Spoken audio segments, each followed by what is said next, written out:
So, every good story starts with a mystery, right? And ours is this. When a material changes with heat, what is actually happening on an energy level? Is it soaking up heat, or is it releasing it? And how much? These are the clues we're after. I mean, this is the fundamental question.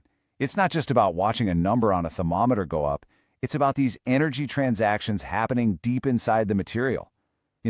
Is it a slow, steady change, or is there some kind of dramatic energy event going on? And here it is, our thermal detective. Differential Scanning Calorimetry, or just DSC for short. It's a really powerful technique that basically measures how much heat a material absorbs or releases as we change its temperature. And the trick is, it does this by comparing it to something that isn't changing. And this detective has been on the case for quite a while. It was introduced way back in 1964. And since then, DSC has become an absolutely essential tool in labs all over the world, from university research to making sure the products we buy are top-notch. So, how does this detective actually work? What's its method for uncovering all these hidden thermal secrets? Well, the idea behind it is brilliantly simple, but the execution is incredibly precise. So the setup is pretty straightforward. You've got your sample, that's the material we're investigating, and then you have a reference, which is usually just an identical but empty little pan. And the whole goal, the entire game, is to heat them both up at the exact same rate and keep their temperatures perfectly, and I mean perfectly, matched. Okay, picture this. Imagine two tiny pans on two perfectly controlled little heaters. We start heating them up and everything's going along just fine. Temperatures are rising together. But then, our sample starts to melt. Now melting takes energy, right? It absorbs heat. So the sample's temperature tries to lag behind. The machine sees this instantly and says, oh no you don't. And it cranks up the power to the sample's heater to keep it at the exact same temperature as the reference. And that extra bit of power it had to add, that is the clue. That's the measurement our detective has been looking for. So all those little clues, those moments where a bit more heat was needed or maybe a bit less, they all get recorded and plotted on a graph. And this graph, well, this is the detective's secret code. And now we're going to learn how to read it.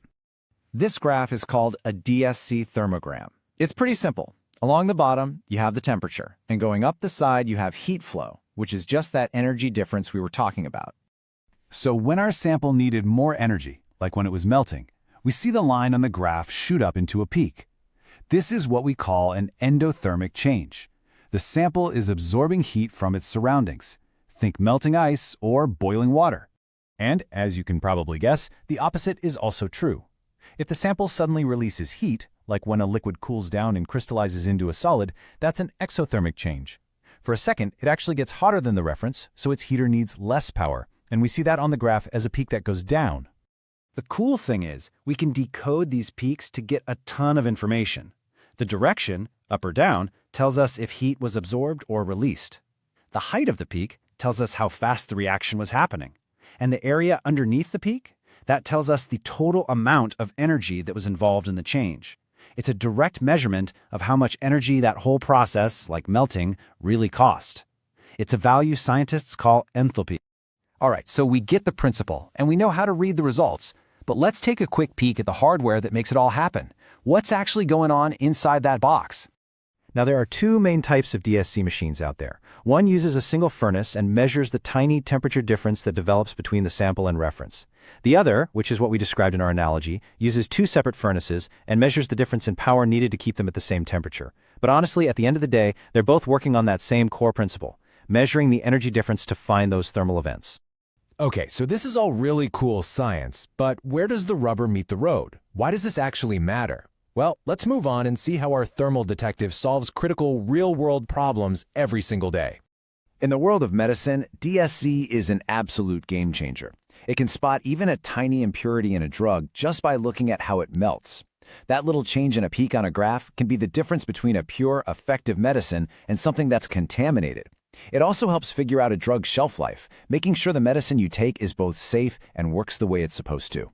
And think about all the plastics around you. The case on your phone, the dashboard in your car, DSC is crucial for perfecting those materials. By precisely measuring their properties, engineers can design plastics that are stronger, more heat-resistant, and just plain better for all the things we rely on every day. DSC even makes our food better. Have you ever wondered why some chocolate has that perfect, satisfying snap when you break it? That's because DSC helps food scientists control the exact crystal structure of the cocoa butter to get it just right. It's all about ensuring quality and that perfect texture every single time. And the list of clues this detective can uncover is just incredible.